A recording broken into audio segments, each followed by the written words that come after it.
So Joshua is not fighting Wilder, and Fury is fighting Usyk.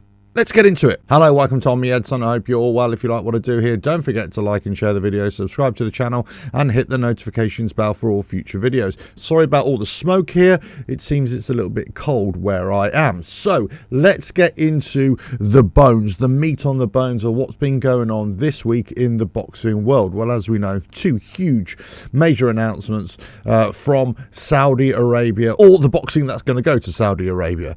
And on December 23rd, the fight card has been announced with Anthony Joshua co-main eventing, and he's fighting Otto Wallin, and then Deontay Wilder is fighting Joshua Parker in the other co-main event. There are lots of other matchups in that card. I'm sure you've all seen it by now, and as I said in a previous video, that many others are kind of saying now as well, Anthony Joshua is not really going to be interested in fighting Wilder right now anyway, because his route is always for the IBF title.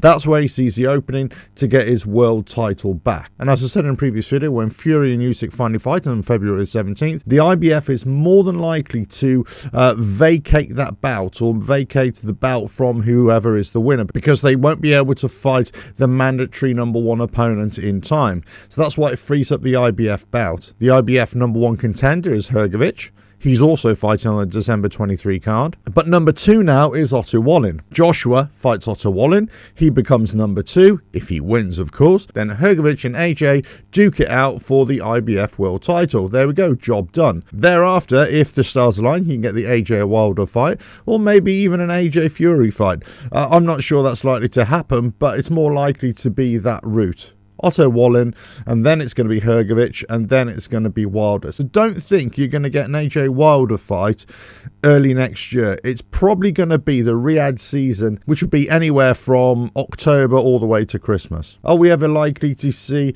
an AJ Fury fight in that time period? Well, possibly, yeah. You switch those around, and it could be that AJ fights Fury in the Riyadh season next year, or it could be that it's AJ Wilder in the opening of the Riyadh season, and then it's AJ Fury at the closing of the Riyadh season, which will be 2025. What a bonkers timeline we're talking about here, but there we go. So no sooner had they got this monumental December 23rd card on, which is really impressive, I think. A few of the matchups I think a bit dubious, but there we go. And we didn't really get the fight that we really wanted, which was AJ Wilder, but I think we can all see where this is really going. What is really interesting in that it only took about 10 days to put together, so there we go. If money talks, then bullshit walks, basically, and that's what's caused this. It's the Saudis have said to all the promoters, Frank Warren, Eddie Hearn, and all the others, you know, there's about 10 or 12 involved here in terms of managers and promoters, to say, look, get your heads together. I don't care about politics. I don't care about rivalries. I want this to happen. And you know what? Throw enough money and will at it, and it will happen. The following day, Frank Warren comes up with another huge press conference. It's taken everybody by surprise again. And this time it's Fury against Usyk for the undisputed title now on February 17th in Saudi Arabia. All is fine and well. Tyson Fury doing his antics on stage. Usyk being kind of reserved and well-mannered for most part.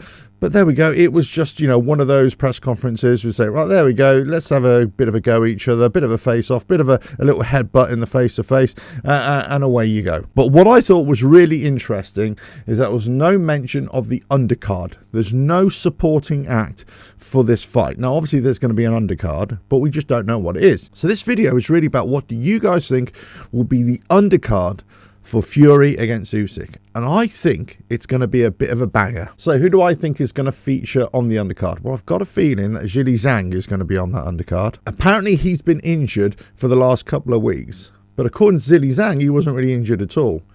I've got a feeling he's going to be put on that undercard. Who he's going to face off against? Who knows? Well, I wouldn't be surprised if we get another British title heavyweight fight on there, possibly even Fabio Wardley fighting again, and possibly even a European title as well. Possibly stacking the undercard just below the world level. And these will be for the early prelims. Now, to engage with the American crowd, then obviously you're going to have a few Americans on there as well. So I wouldn't be surprised that some of the fighters that have not been featured thus far on the December the 23rd card, they're going to be featured on the Fury Usyk card. I've got a sneaking feeling that a couple of people, like myself as well, was wondering where Andy Ruiz was I've got a feeling that he's going to be coming on the February card for Fury against Usyk. It's just a feeling. I have nothing to back that up. I've just got a sneaking feeling that's where we're going to get the action from. We've basically got Wilder to attract the American fan base for December the 23rd, and then we're going to get Andy Ruiz and possibly another American, possibly even 3, to come in and fight on the undercard of Fury against Usyk. Now, I'm heavily stacking this with heavyweights.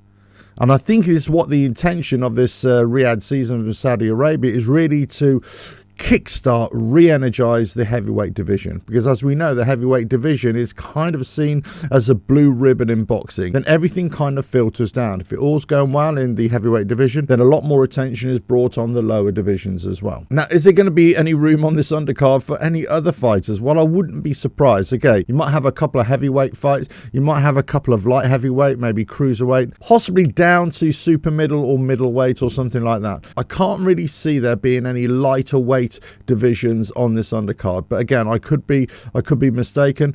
I've just got a feeling, again, it's going to be heavily stacked with heavyweights or cruiserweight or light heavyweights at the very least, and I think it's going to be a real showcase of boxing talent, up and coming talent as well. I would not be surprised if we see a couple of the heavyweights that featured on the Fury and Ngannou undercard, like Atoma for example, whether they make another appearance, so let's say as one of the opening fights as well.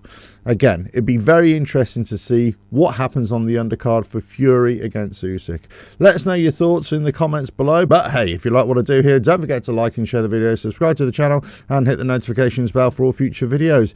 And I'll catch you again on another video coming very soon. Bye now.